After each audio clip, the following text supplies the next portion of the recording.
Hello, welcome. My name is Miriam. I'm a family therapist, and I'm going to talk about why telling children off, criticizing them, and shaming them when they misbehave can have negative psychological effects on them.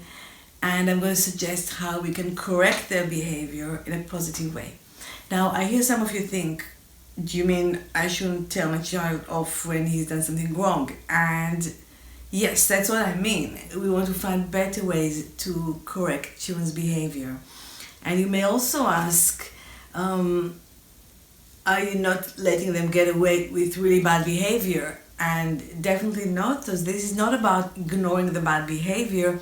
It's just about using positive and using effective skills to help them improve.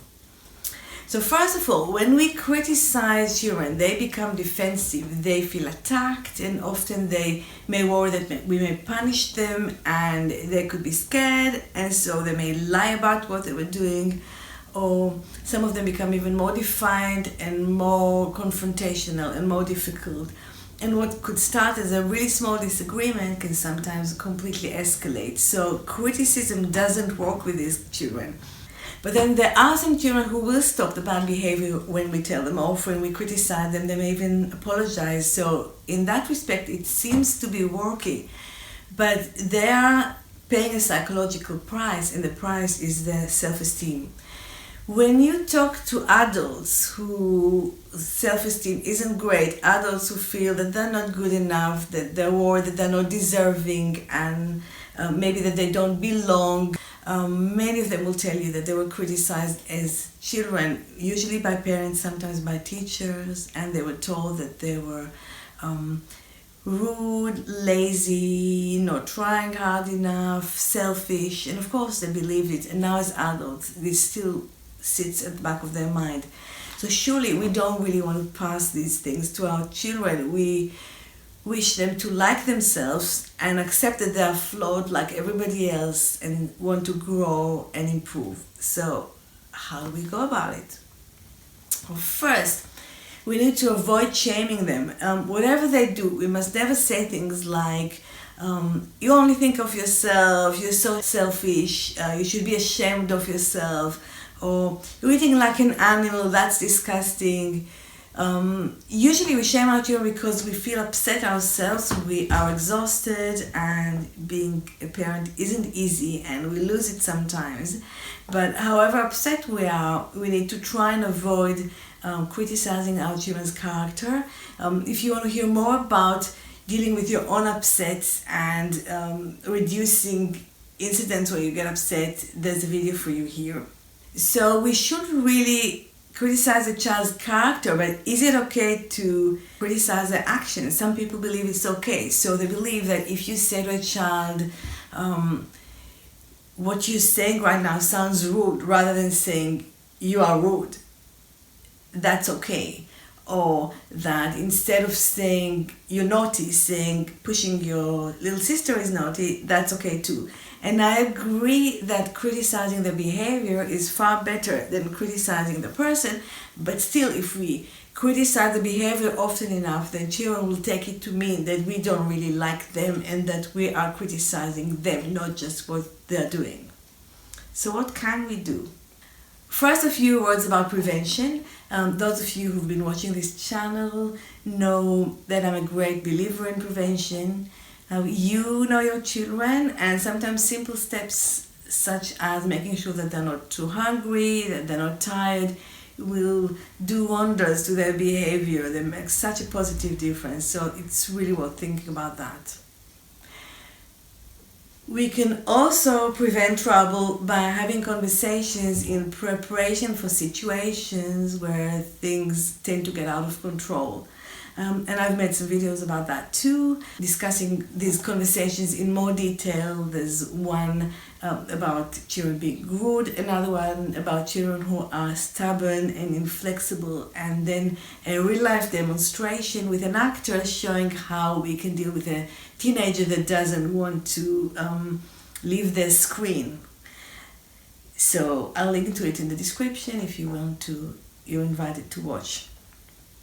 So apart from prevention, how can we respond when children are actually doing the wrong thing right now? First, we need to get their attention, and then we want to ask a question. So instead of telling them off or criticizing them, we want to ask them a question. And the question could be something like, what do you need to do now?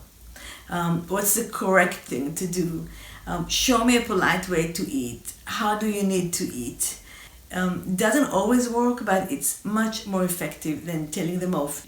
You just ask for what you want, or you ask them a question that will make them think about what it is that they need to do.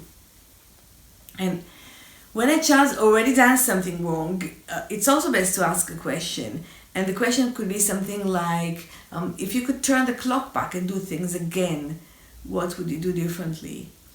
Or do you think there could have been a better choice you could have taken that would have made things better for you? And if we ask these kinds of questions, we are basically telling our children that we believe that they're good people, that we like them, that they've made mistakes, and that's all right. And maybe we are concentrating on making sure it doesn't happen again. And when we talk to children like that, they don't feel criticized as much, and they're much more likely to be willing to reflect on their actions and to actually want to do things better next time. If your child's responding sensibly to your questions, compliment him, say something nice, and you can also ask your children what you could do as a parent to make it easier for them to make better choices next time. Some children, when you ask them this kind of question, just go, I don't know. And if that's what your child is doing, please don't give up. Say that you'll give them a few minutes. Say that it is a difficult question. They haven't thought about it before. Give them a few minutes to think about it, and then ask them again, or tell them that they have to take a guess. When we ask children to guess, we are actually asking them to think. There's no way of guessing without thinking, but we're taking away the fear of failure, of getting something wrong, of doing something or saying something that you're not going to like.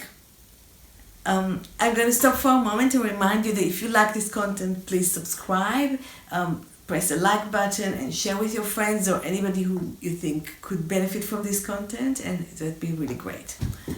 If your children insist that they don't know and they will not guess, then you can tell them what you think they've done that wasn't okay. You want to stick to the facts. Don't criticize them. Just say, this is what happened, this is what you've done, and then ask them what you think you could have done better. What are you going to wish that you would do next time? And if they don't have any ideas, then you can give them your own ideas. My last point is that I believe that children need to experience the consequences of their misbehavior.